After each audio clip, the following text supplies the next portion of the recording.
Hey guys, welcome to our YouTube channel. आज की video में हम रिव्यू करने जा रहे हैं डीमन स्लेयर के एपिसोड 10 का, जिसका नाम है नेवर गिव अप। और इस रिव्यू में बढ़ने से पहले अगर आप इस चैनल पर नए हो या आपने अभी तक ये चैनल सब्सक्राइब नहीं किया है तो चैनल को सब्सक्राइब करें। So without any further delay, let's get into this amazing video. Episode 10, never give up. तो ये एपिसोड वहीं से शुरू होता है जहां हमारा आखिरी एपिसोड खत्म हुआ था। इस एपिसोड के शुरुआत में हमें दिखाया जाता है कि हमारा साउंड हाशिरा पड़ा हुआ है, एक तरफ उसका हाथ कट चुका है, साथ ही हमारा इनोसुके भी घायल है। इसी के साथ हमें दिखाया जाता है कि जेनित्सु मदद करता है टांजीरो की, ताकि वो हमारे ग्यूतारो की ब्लड डीमन आर्ट से बच सके। और इसके बाद आज का एपिसोड शुरू होता है जहां हमें दिखाया जाता है कि टांजीरो हमारे रूफ से गिर रहा होता है। इसके बाद वो सीधा अपने ड्रीम में पहुंचता है जहां उसको मिलती है नेजुको, और नेजुको टांजीरो को बोलती है कि तुम हमेशा सबसे माफी क्यों मांगते रहते हो। साथ ही वो टांजीरो को बताती है कि जिंदगी में खुश रहना या दुखी रहना ये सब हमारे ऊपर है, और तांजीरो को अब भविष्य की सोचनी चाहिए और हर एक मुसीबत के लिए रेडी रहना चाहिए। इसके बाद तांजीरो को होश आने लगता है और वो देखता है कि नेजुको उसके सामने है और वो नेजुको को थैंक यू बोलता है। लेकिन इसके बाद ही वहां पर एंट्री होती है ग्यूतारो की, और वो बोलता है तुम अभी तक जिंदा हो, और इसके बाद बोलता है तुम तो बहुत लकी हो जो तुम बच गए।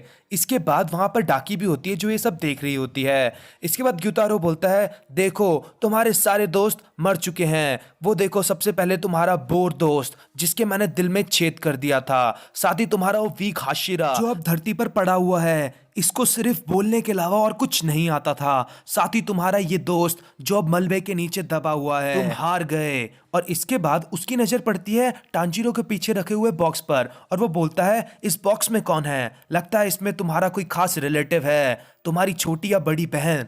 इसके बाद टांजीरो बोलता है उसमें मेरी छोटी बहन है। और इसके बाद ग्यूतारो हंसने लगता है और बोलता है तुम इसके बड़े भाई हो, लेकिन देखने से तो ऐसा लगता है कि वो तुम्हारी बड़ी बहन है क्योंकि हर समय वो तुम्हें प्रोटेक्ट करती है। और इसके बाद ग्यूतारो टांजीरो की 2 उंगलियों को तोड़ देता है, और इसके बाद टांजीरो बहुत ज्यादा पेन में आ जाता है।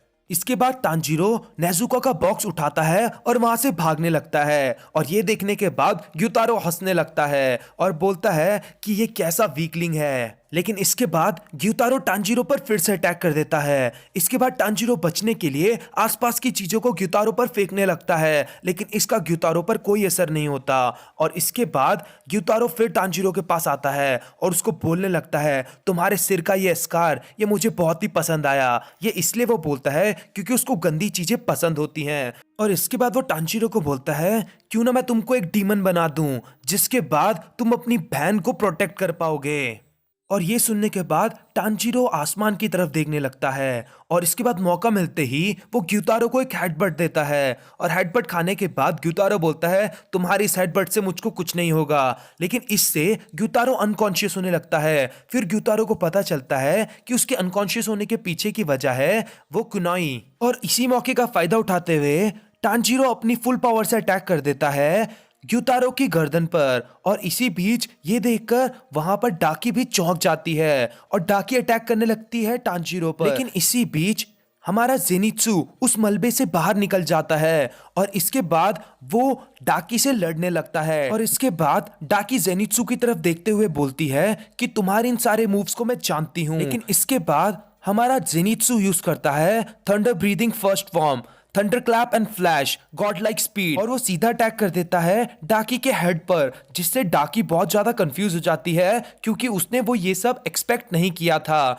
और वहीं दूसरी तरफ हमारा टांजीरो लड़ रहा है ग्यूटारो से, और वो ये भी सोच रहा है कि अगर उसने एक गलत मूव लिया होता तो वो भी आज एक डीमन बन जाता और उनका फ्यूचर भी डाकी और ग्यूटारो की तरह होता। और इसके बाद हमें दिखाया जाता है कि टांजीरो ने अपनी पूरी पावर यूज कर ली है ताकि वो ग्यूतारो को हरा सके, लेकिन ग्यूतारो भी अब हील करने लगा है, और इसके बाद वो टांजीरो पर अटैक करना शुरू कर देता है। और अब जैसे ही वो टांजीरो के ऊपर एक फाइनल स्ट्राइक करने वाला होता है तक वहां पर एंट्री होती है हमारे साउंड हाशिरा की, और इसके बाद हमारी टेंगेन और ग्यूतारो के बीच एक कमाल की फाइट शुरू हो जाती है जो कि बहुत ही कमाल की थी। वहीं टांजीरो भी हमारी टेंगेन को असिस्ट करने के लिए आ गया है, और इसके बाद वो अटैक कर देता है ग्यूतारो के हेड पर। अब इसके बाद दूसरी तरफ हमें दिखाया जाता है कि अभी भी जेनित्सु स्ट्रगल कर रहा है डाकी को हराने के लिए। इसके बाद वहां पर भी एंट्री हो जाती है इनोसुके की और वो बताता है कि वो अभी तक मरा नहीं है, उसने अपने सारे इंटरनल ऑर्गन्स को शिफ्ट कर लिया था और युतारो के पॉइजन का भी उस पर कोई असर नहीं हुआ। इसके बाद जेनित्सु और इनोसुके मिलकर अटैक कर देते हैं डाकी पर। वहीं दूसरी तरफ हमें दिखाया जाता है कि टांजीरो और टेंगिन भी अब बिहेडेड करने वाले हैं ग्यूतारो को और एक साथ ग्यूतारो और डाकी दोनों ही बिहेडेड हो जाते हैं और टेंगिन की वाइफ भी ये सब चीजें देख रही हैं। लेकिन इसके बाद लास्ट में ग्यूतारो के मरने से कुछ टाइम पहले ही ग्यूतारो अपनी सारी पावर को रिलीज कर देता है, जिससे कि वहां पर एक बहुत बड़ा डिस्ट्रक्शन होता है और इसी के साथ ये वाला एपिसोड खत्म होता है। अब हम सब वेट कर रहे हैं अगले एपिसोड की। वैसे ये वाला एपिसोड भी अब तक का बहुत ही कमाल का एपिसोड था, जहां में इतने कमाल के फाइट सीन देखने को मिले हमारे साउंड हाशिरा और अपर रैंक 6 के बीच। वहीं हमारे सेनित्सु की भी गॉड स्पीड को देखकर हमें मजा आ गया। इसी के साथ इनोसुके ने भी हम सबको सरप्राइज कर दिया कि वो अभी तक डेड नहीं है, उसने अपने इंटरनल ऑर्गन्स को शिफ्ट कर लिया था और ये सारी चीजें बहुत ही कमाल की थी। अब हम वेट कर रहे हैं नेक्स्ट एपिसोड का। आपको ये वाला एपिसोड कैसा लगा था हमें कमेंट कर जरूर बताना, अपना फेवरेट मोमेंट भी कमेंट करना। साथ ही अगर आप एक्साइटेड है नेक्स्ट एपिसोड के लिए तो वो चीजें भी हमको जरूर बताना। अब हम आपको मिलेंगे नेक्स्ट वीडियो में। आई होप आपको हमारी आज की वीडियो पसंद आई होगी। वीडियो पसंद आई हो तो लाइक करना, चैनल को सब्सक्राइब करना और अपने व्यूज कमेंट जरूर करना। And thank you guys for watching this video.